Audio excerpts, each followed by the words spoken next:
Good afternoon, everyone. Welcome and thanks for being here today. My name is Rear Admiral Scott Guiberson. I'm the new Deputy Director in the Office of Human Capital. I just want to welcome all of you here. And as you've heard, this is about our space initiative.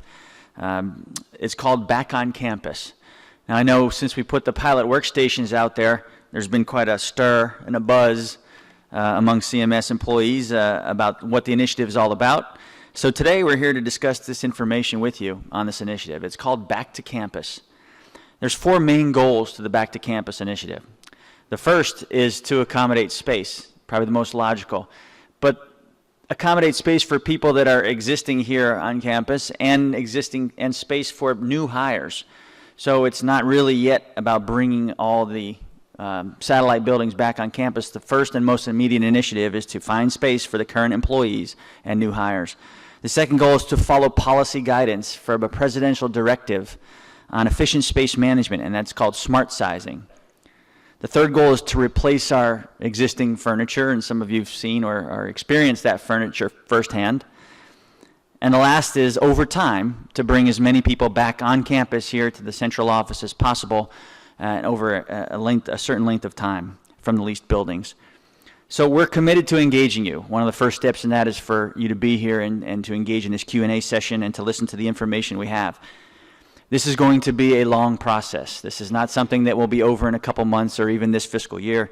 This will probably span between now and 2023. So this is a long process, but it is starting. We are in the very early stages, obviously. Today we are delighted here to have our Acting Deputy Chief Operating Officer, Ms. Karen Jackson, and she's going to walk you through a presentation on space, and that outlines how we got here, where we are today, and where we're headed to in the future. After Karen's presentation, we'll have members of our CMS's senior staff, what we call our space champions, who have been advocates for this from the very beginning, to address some of the questions we've received. I'd like to take this time to thank our space champions here for the time they've spent doing this and for their support. Our champions are Ms. Cynthia Tudor, Deputy Director of Center for Medicare and Parts C and D. George Mills, who I know is a space champion, but I don't see him here on stage. Karen Shields, Deputy Center and Operations Director of CSIO, who's on leave today. And Megan Worstall, our Acting Director and Chief Financial Officer of OFM. I'd also like to recognize Joyce Bryant, who's our union representative, who is joining us by phone today. So welcome to all of you, and thank you to our space champions. Finally, we'll hear from someone that's gone through smart sizing at her organization at GSA, and she lived to tell about it. Her name is Miss Liliana Del Bonifro, and she is from GSA in Philadelphia, and she'll share her experiences with us. So without further ado, I'd like to bring Karen Jackson up here to go over the presentation.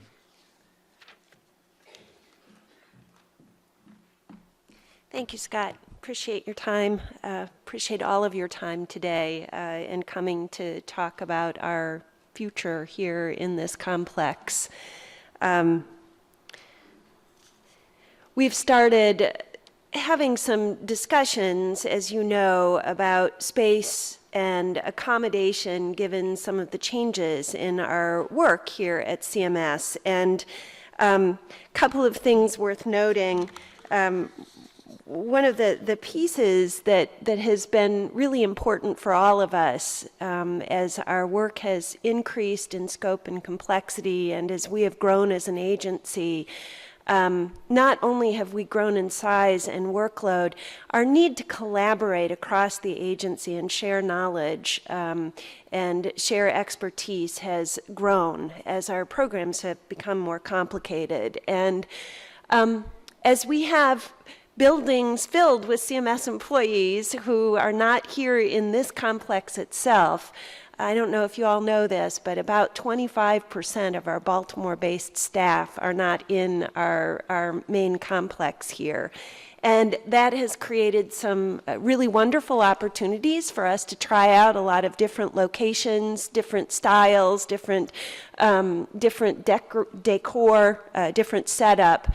But it's also made things somewhat difficult for many of you in terms of getting some of the hard operational and policy level work that you do, getting it done. When our contracts folks sit in the 7111 building, and our program integrity and hearings folks are in the building over on Ambassador Road, and our Innovation Center staff are over on Windsor Boulevard.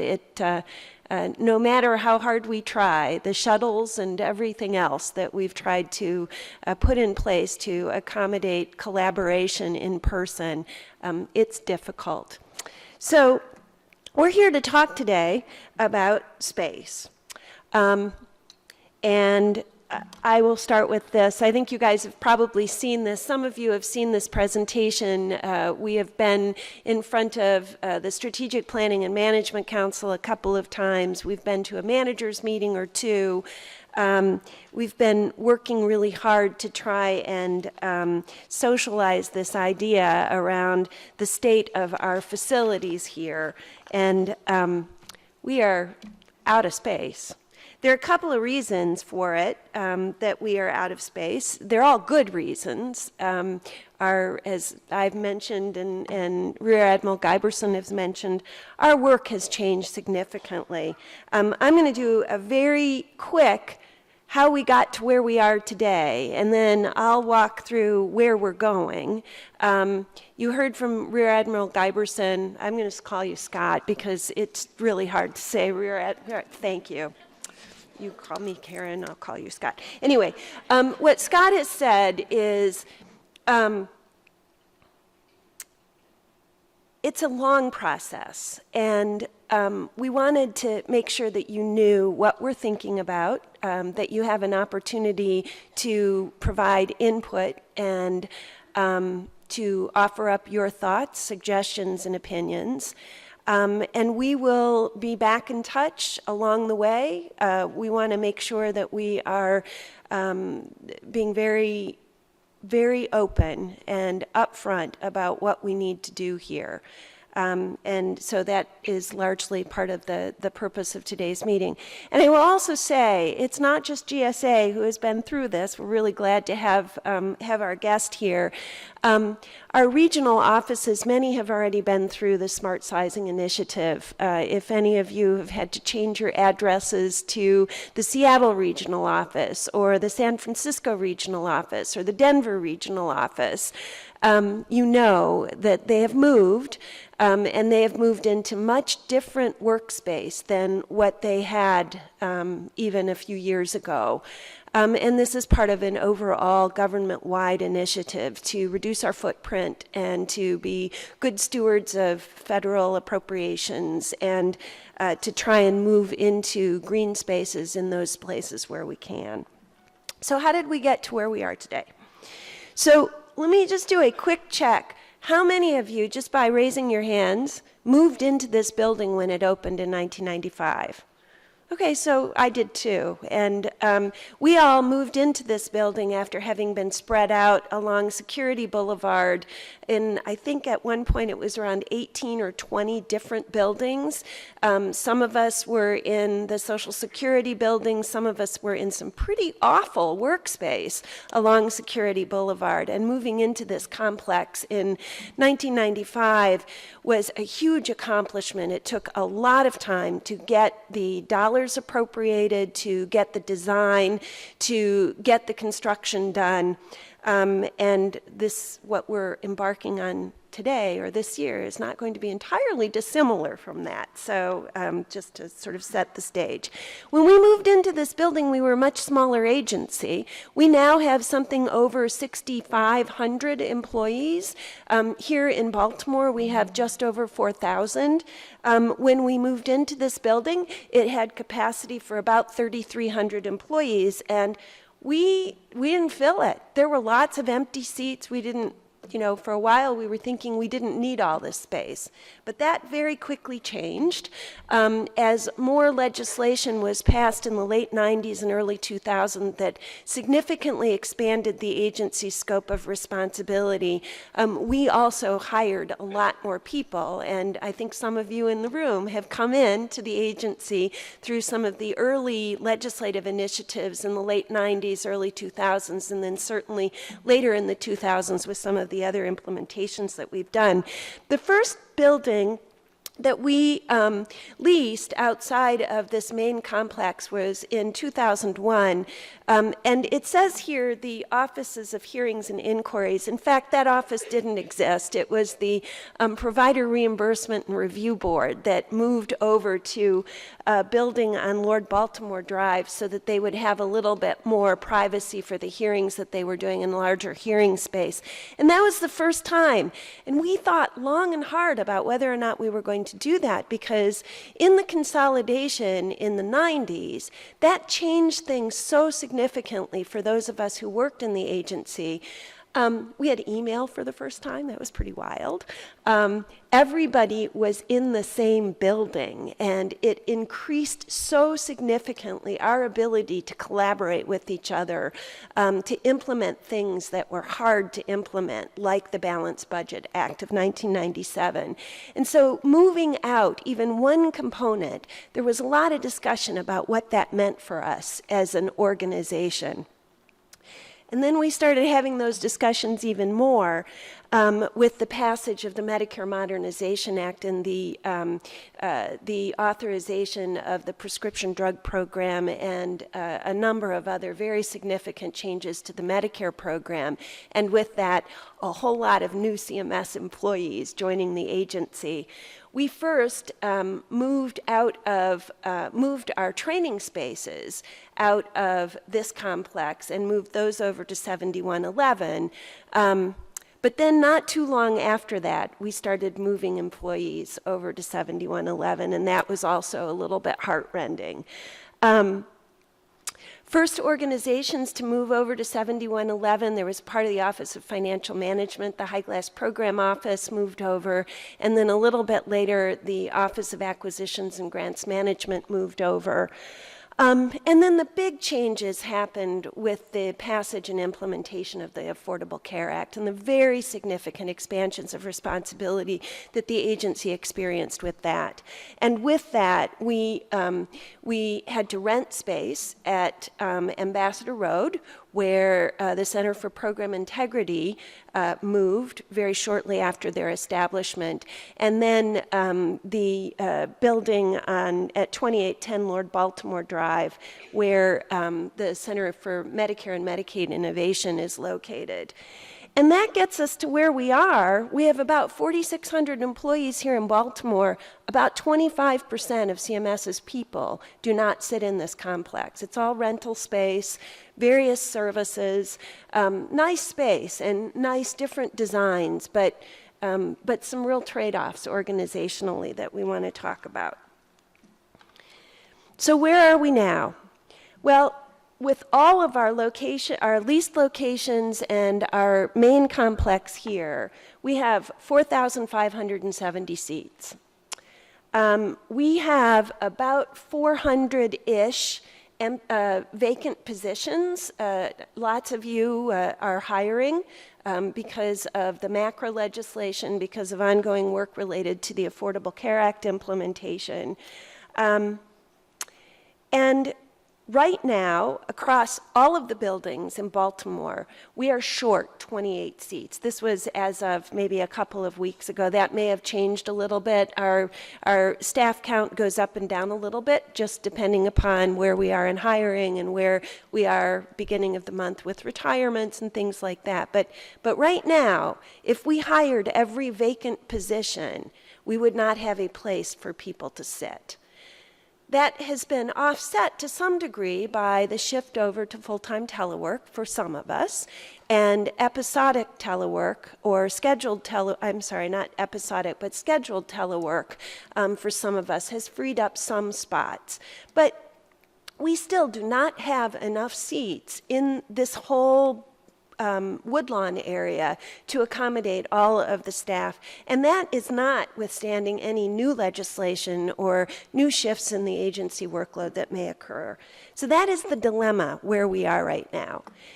In addition to that, our building, I'm going to go back just a minute because our building is this beautiful complex is now about 30 years old. And much of the furniture is at end of life, which means when it breaks, we can't get parts for it. And any time that we need to do any kind of renovation, we're having to try and fit together furniture or office space into the existing footprint of this complex. And that becomes very challenging in terms of being able to put in more workspaces for people as we are trying to accommodate the hiring that we're doing.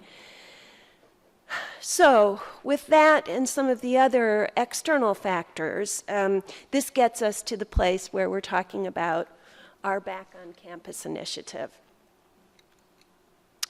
So we're talking about smart sizing here. What does this mean? You've seen some pieces of that. You've seen it in the link space on the second and third floors of on the second and third floors of the complex, and the links between the central building and the north and south buildings. There is workspace that we've asked for your opinions about. In terms of what kind of workspace would work best as we start talking about renovations in this complex.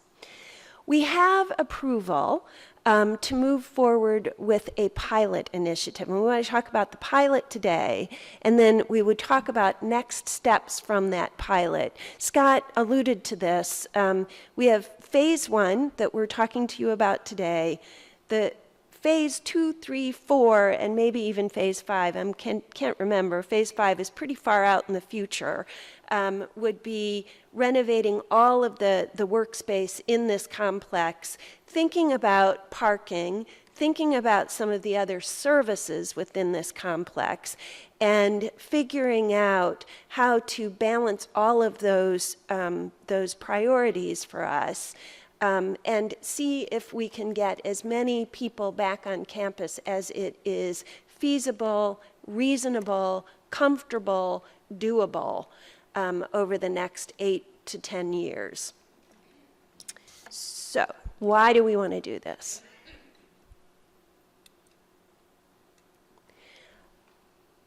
I will say one thing. We've talked a little bit about the age of the workspace, the equipment here. Scott alluded to some of the requirements around smart sizing. This administration and the previous administration had started to look at how the federal government could be both more effective as a steward of government resources and also adopt more environmentally friendly equipment, furniture, operational structure. And all of this comes together in terms of the smart sizing initiative that has been underway and led by the General Services Administration. The rental space that we have is perfectly fine space. We're very grateful to GSA for all of the work that they've done as landlord and agent for the agency. But the rental space that we have has some drawbacks. It doesn't have the same level of amenities as our main complex does. There's no bank, there's no cafeteria in any of the rental buildings. The security is different. In some instances, we are sharing space with other businesses, and that also can create some challenges and issues. And we want to try and address that as we're moving forward with the smart sizing initiative as well. The pieces around the benefits to doing the smart sizing, one, obviously, we get new furniture, which will be really nice. You've seen some of the new furniture, and we'll have an opportunity to pick some of the best features of those various workstations that you've been looking at and put some variants of those individual workstations into the floor space that we're planning for.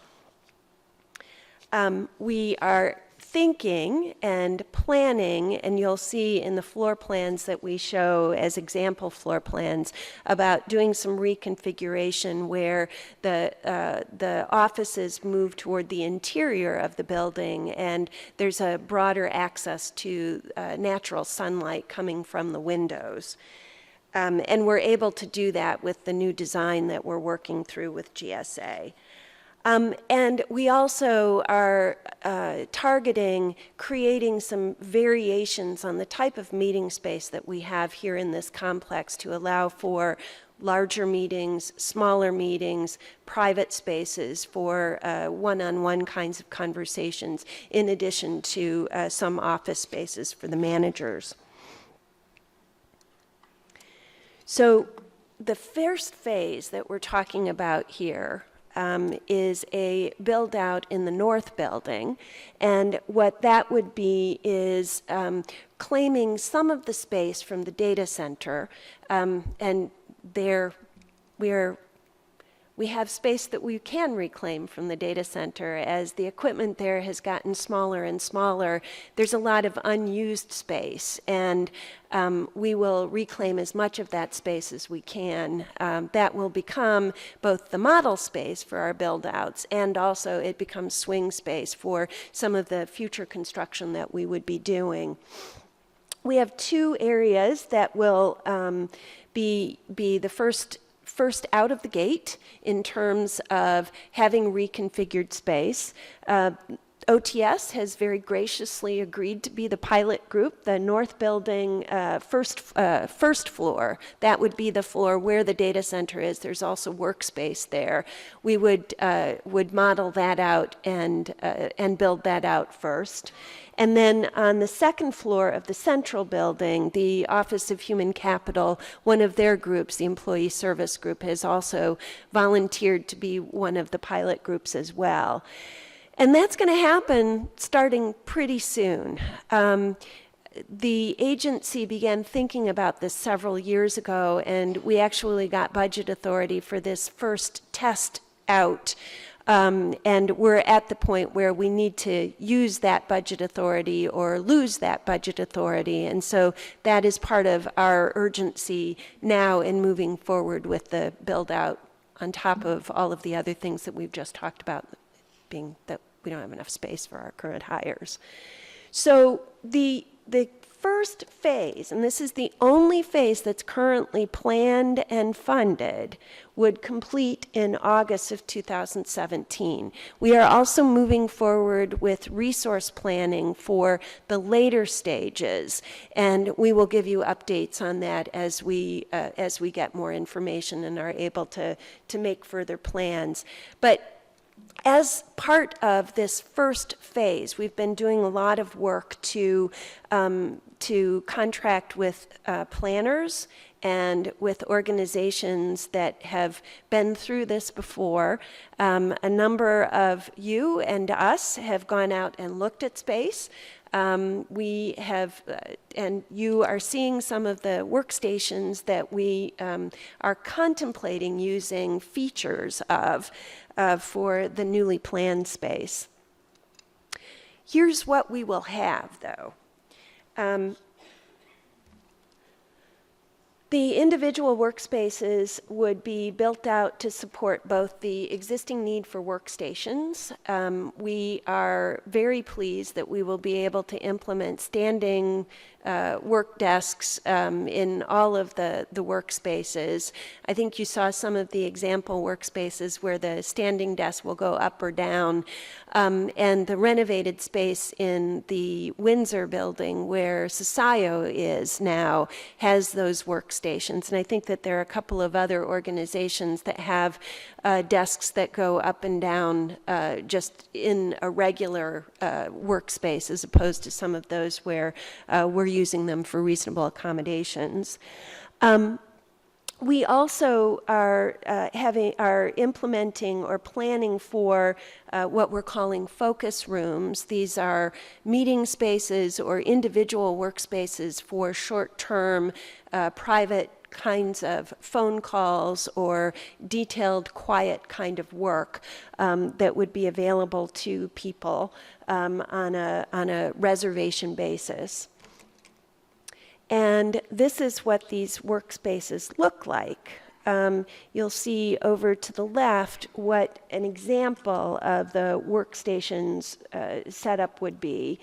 The offices, we're talking about sizing that allows for managers to have meetings in their offices. And part of what we're talking about here is having glass walls, floor to ceiling for offices and for meeting rooms, so as to increase and make to the maximum extent possible natural light availability.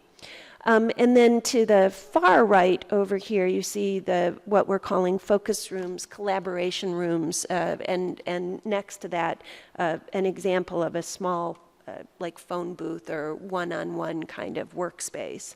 And these are examples. This is sort of standard among the various floor plans that we've been looking at, and some of us have been able to see in our tours of federal offices and also some of the model office stores that we've been visiting.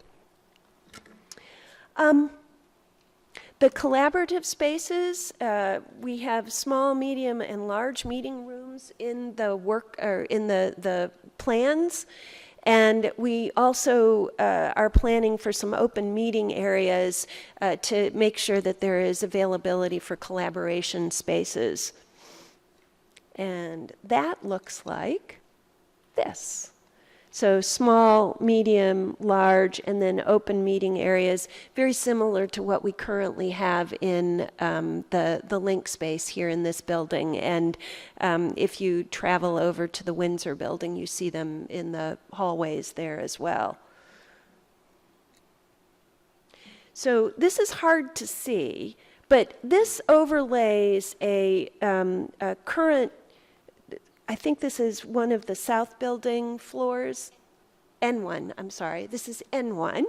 And what you see are on the interior side, the services around the restrooms and some telecommunications rooms and things like that. And then moving down would be moving toward the outer walls. So the workspaces are closest to the windows, and then the offices and small meeting rooms would be on the interior wall with glass walls with frosted glass to allow for as much light to get in as part of the design.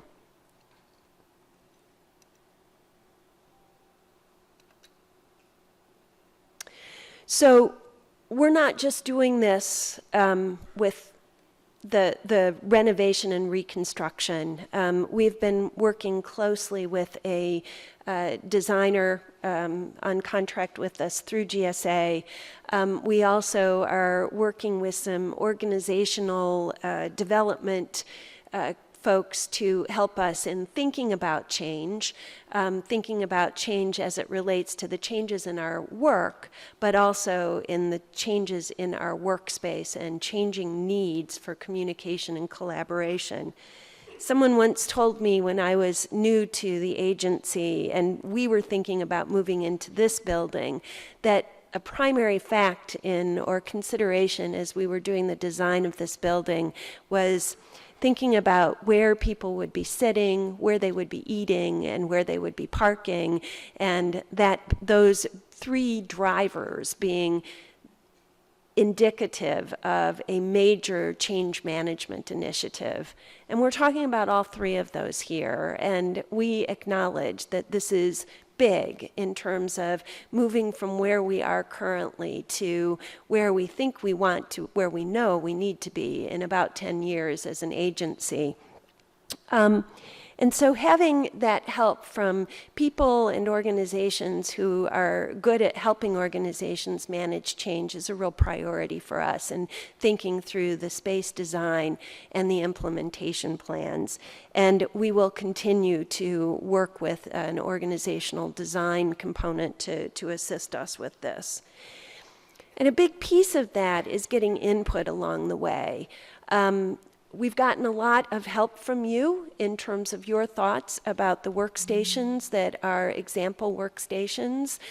Those will continue to be up for you to test out and look at until mid-June. I hope that you will take an opportunity to respond to the survey we have issued or asked you to respond to, because we want to get your input now. And we'll be checking back with you multiple times throughout this whole process as we are continuing with our design plans, and certainly as we're traveling down the path of implementation. June 13th is the close date on that survey. So I'm going to move on to a short video that in a very brief moment will walk us through how our workstations have changed over the past 20 years or so since we moved into this complex. And hopefully that will help to frame the Q&A session that we're going to have after this.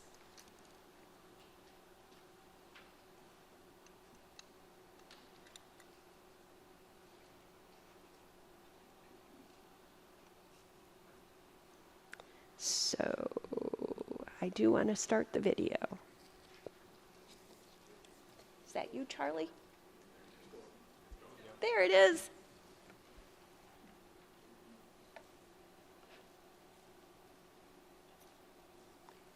See, even on this, change comes slowly, but it is pretty dramatic.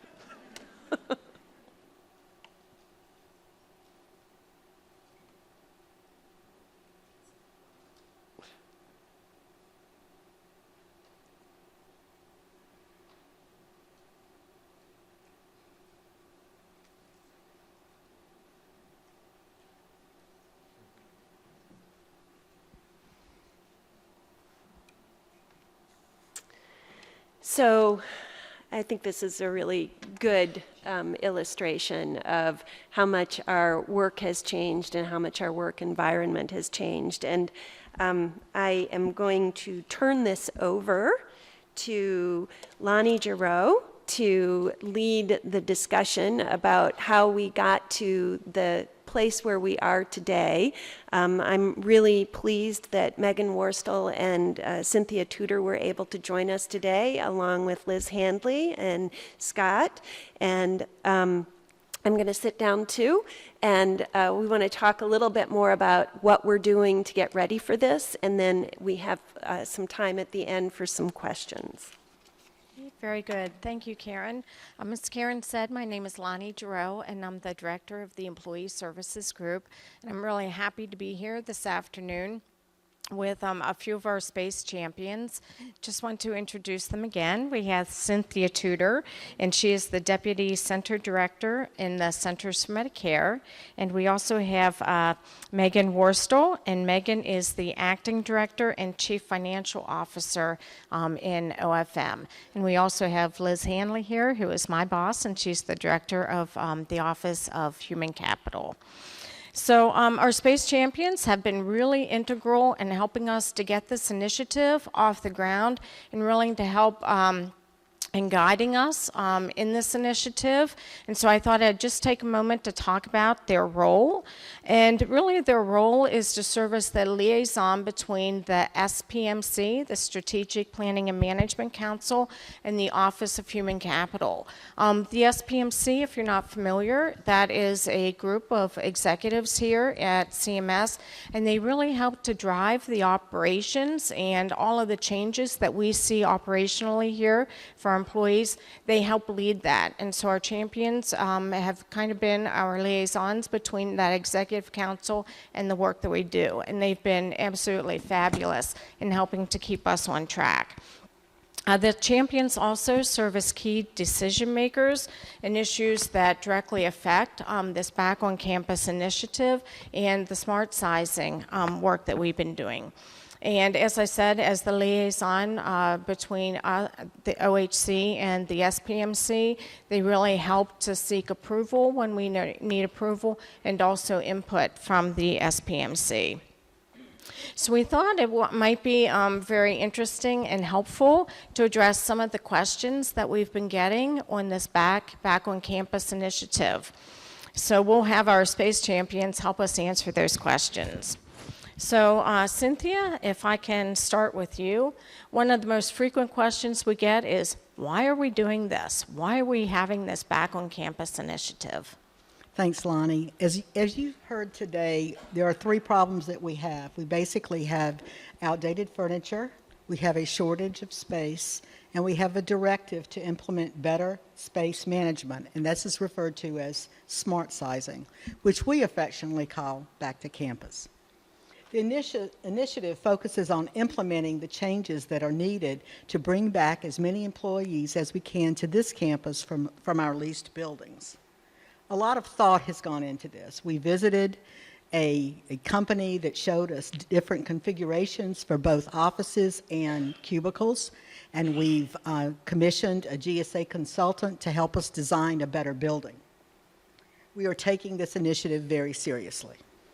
Okay, all right, great. Thank you, Cynthia. That was very helpful. Liz, if I can ask you, will everyone actually be able to fit back on campus? And if so, what about the parking? Well, I just want to say that I am not actually George Mills, but I'm sitting in for George, who unfortunately couldn't be with us today, but he is an active space champion. And the answer to that question is yes, absolutely. The plan is to get everybody physically back onto campus, and under current FTEs, as of this point in time, at the end, everyone will fit back in after the smart sizing initiative. So one of the things people worry about is parking. Americans are attached to our automobiles, and we want to make sure there's going to be enough parking space for us. The answer is yes. We know we need to plan for that. Obviously, bringing a bunch more, the 25% we talked about before, folks back onto the campus here means that we'll have to have additional space. One of the things we do as a part of the federal government is we partner with others. In this instance, we must partner with the General Services Administration. They're doing a study for us on the parking situation. So they will make sure that in order to do this, we can meet that need. Okay, great. Thank you. Glad to hear parking is being thought of ahead of time. So thank you. Megan, next question is for you. So we're hearing a lot about this cube sharing. So if we're doing cube sharing, can't we just keep our bigger cubicles? So cube sharing is something that we have to do today in our current environment with who we have on campus. In order for us to have enough space to actually bring in any new hires, we have to start sharing cubes. It does not help us to bring people back onto the campus, unfortunately. So it just won't get us there. Okay, well, I can understand that, but why we go into the 6x6 cubicles? How's that going to help? We have to go to 6x6 cubicles in order to get enough room to bring everybody back on campus. 6x6, we looked at different sizes when we started looking at this, and unfortunately, no other size would get us to where we needed to be. In addition, with all the leased space that we have out there, we spend about $7 million a year on leased space. Bringing everybody back on campus actually helps to save about $70 million over a 10-year period. Wow, that's a lot of money. That would be a lot of savings, I would think. So I see a number of managers in the office and the audience here. So the next question is back to Cynthia. So the manager's probably asking, well, will my office change in size? Yes, they likely will be standardized to 10 by 14 for all managers at the group and the division level. Okay, all right. Good, thank you for that. And what about reasonable accommodations? They will be accommodated. Okay, good. Very good. OEOCR, you're probably happy to hear that, right? Okay, very good.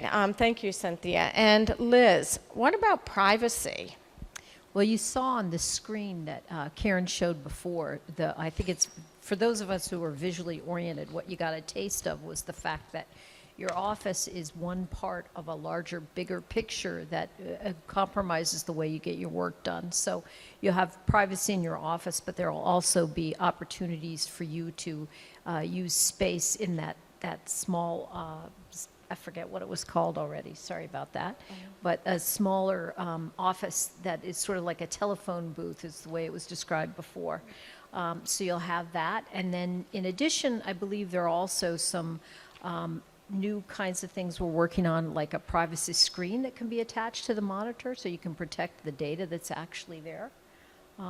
So it's a different way of doing business than we currently have, and I think that was what's really helpful about that visual, is to see how it all fits together. It isn't just your office, the way we think of things now, or your cube. Okay, good. Thank you, Liz. And what about noise? Is that something we need to be concerned about? Oh, Megan? Sorry. I thought Liz was going to answer it.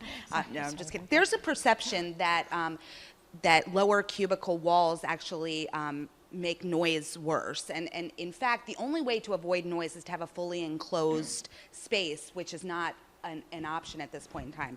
So we're actually thinking about different acoustical products that will actually help to make noise a little bit better, like special tiles, ceiling tiles, carpeting, and different panels. Okay, good. Well, those were some of the most common questions that we received. We also will be posting an FAQ and putting it on CMSNet. And as the questions come up and we get answered, we'll continually get those updated. So I'd like to take this time to thank our space champions and Liz for, helping us to answer some of these commonly asked questions. Thank you. And now I'd like to turn it over to, I'm going to mess up your name, Liliana Del Bonafro. Very good. From GSA, and she's been through this experience, and she's going to share with us, what that was like. Good afternoon. My name is Liliana Del Bonafro. I'm the Director of Acquisition Management in the Philadelphia Regional Office Building. I think it's fantastic that you have this robust communication plan and are being very transparent as you go through this process. I think that is critical. For PBS, since office space is a primary part of our business, we are now on our second evolution of collaborative workspace and shrinking our footprint. You call it right sizing, we call it reducing the footprint. So in September, we moved into the Dow Chemical Building there in 6th and Market, right across the street from the Liberty Bell. It's a fantastic location. But we spent 2 years preparing for that move, and I was one of the directors at the table, constantly raising my hand saying, well, what about this and what about that? So I personally have 75 people in my division. About 50 of them report to the Philadelphia office building. I have 2 branch managers and then 7 supervisors. We sit in a collaborative work environment. All of our partitions are desk height. No one at all has an assigned desk, including our commissioner. We reduced our office space 30% before moving into that space. And at the end of every night, we have to clear everything off of our desk because the next day someone could be in that desk. We each have a 16 by 16 by 16 locker where we store our computers and our keyboards. The desks may be reserved for several consecutive days, or there are several desks that you just come in and you plop in. Prior to the move, I was very concerned about a few things. One, I was concerned about my privacy, the privacy of my branch chiefs and supervisors. Where were they going to be able to go to have one-on-one employee conversations? I was also concerned about all of our associates. Every once in a while, you need to make that personal phone call or need to have a conversation with a client in confidence, and I was concerned about their privacy with all the low partitions and no office spaces. Obviously, I shared in the concerns that many of our associates had about the cleanliness, going up to a desk the very next day when somebody was sitting there before, making sure that the desks were clean. as a contracting officer, I was very concerned about where all of our paper was going to go. I mean, hundreds and hundreds of contract files. And then I was also worried about maintaining collaboration of all of our folks when the division could sit anywhere on a floor. How was I going to be able to know where everyone was and then ensure that people were sitting together that needed to be sitting together? So it took 2 years, and actually moving in to finally get to a point where I'm very comfortable with the space. The space is absolutely beautiful. Hopefully someone will be able to share with you snapshots of what it looks like. Like you, we made use of daylighting, which is very nice, especially this time of the year. And they did put all of the conference rooms, which we have ample of, many conference rooms on the inside, so that the workstations are in fact on the outside, so we can take advantage of all the daylight.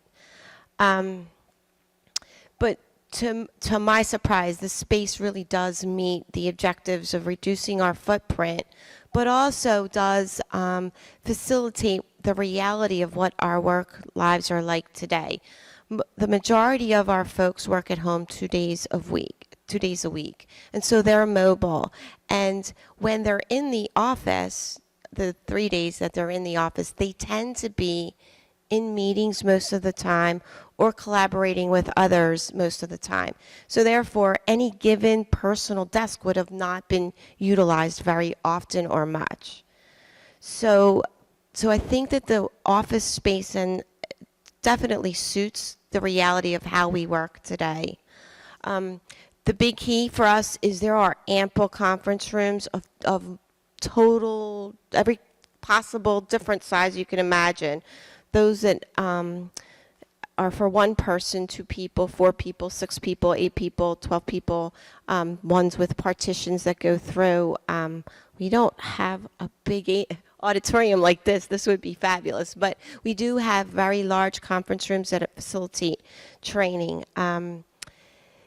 And then throughout this space, there are a lot of little huddle areas, sofas like this, tables where you can have impromptu meetings.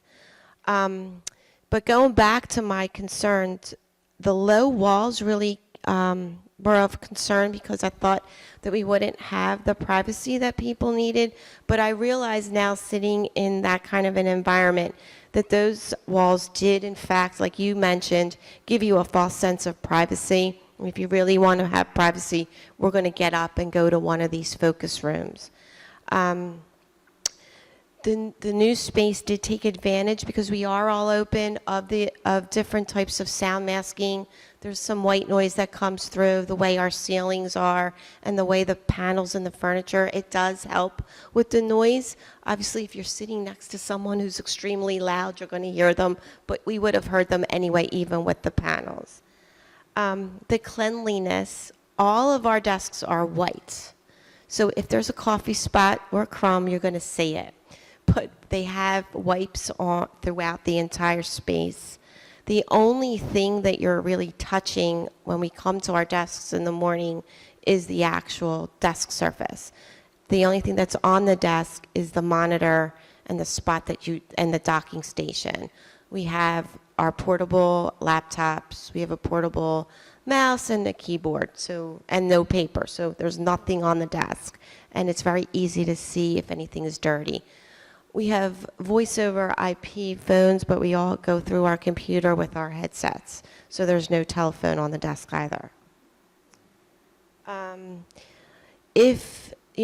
of the other things I was worried about is what if you really needed to concentrate and you can see everyone, people buzzing around, walking around, you have visual distractions.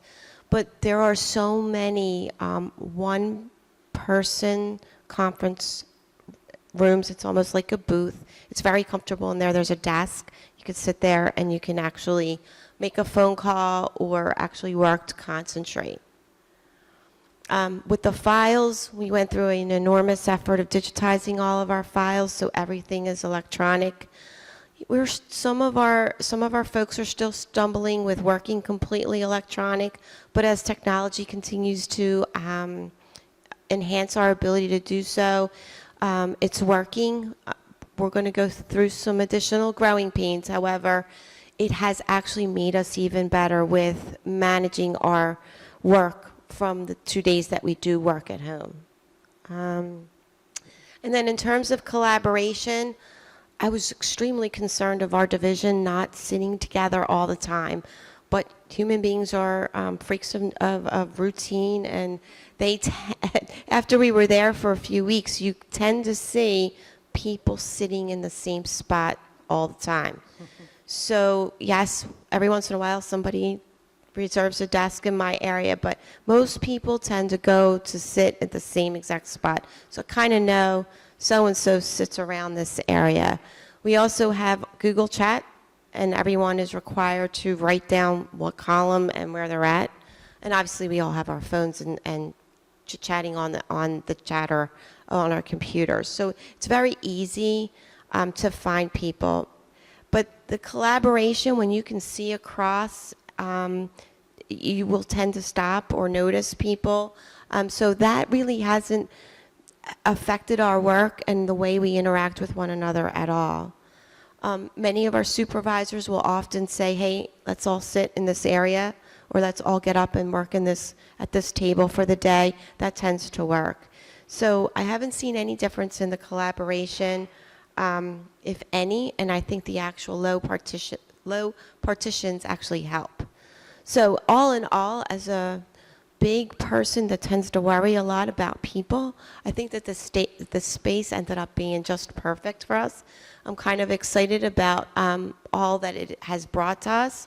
I do feel bad when you're going through this process, because I think we spend so much time at home that our personal space in the office means a lot. But I think that with proper communication, I think you can get there. I actually myself, and one of the reasons they asked me to come talk to us, I actually spend all of my time working at a table in the middle of all the seas of desks.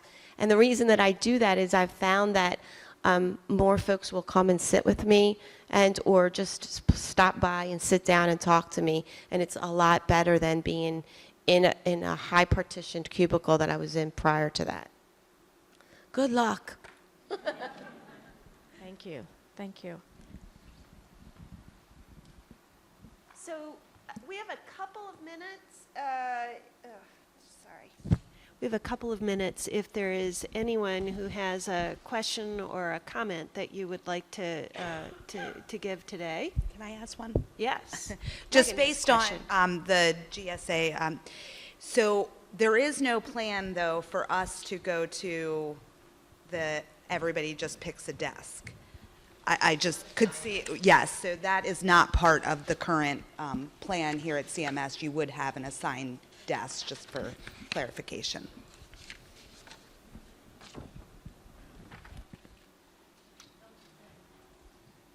So any questions, comments?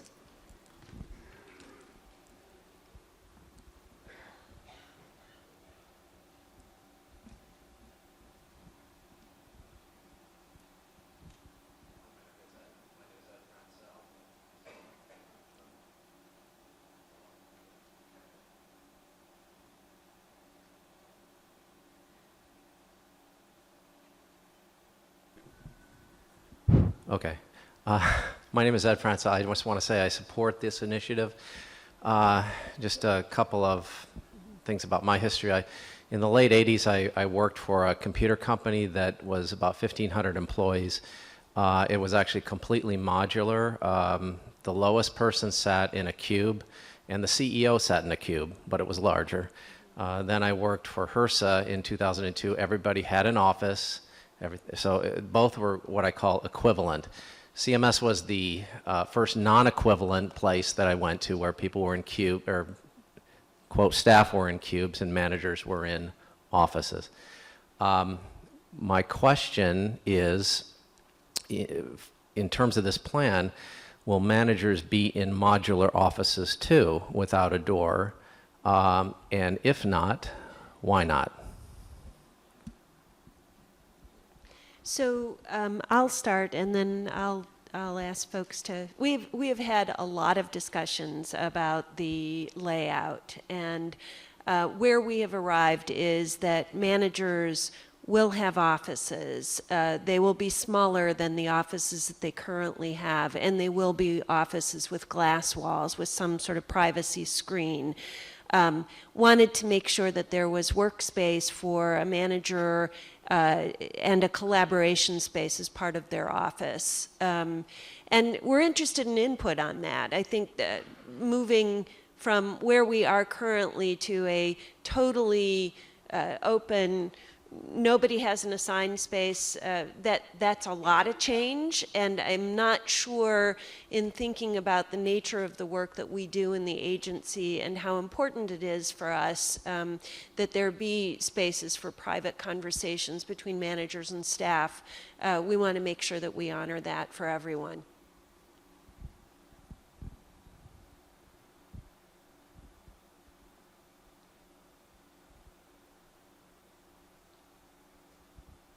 Any other questions?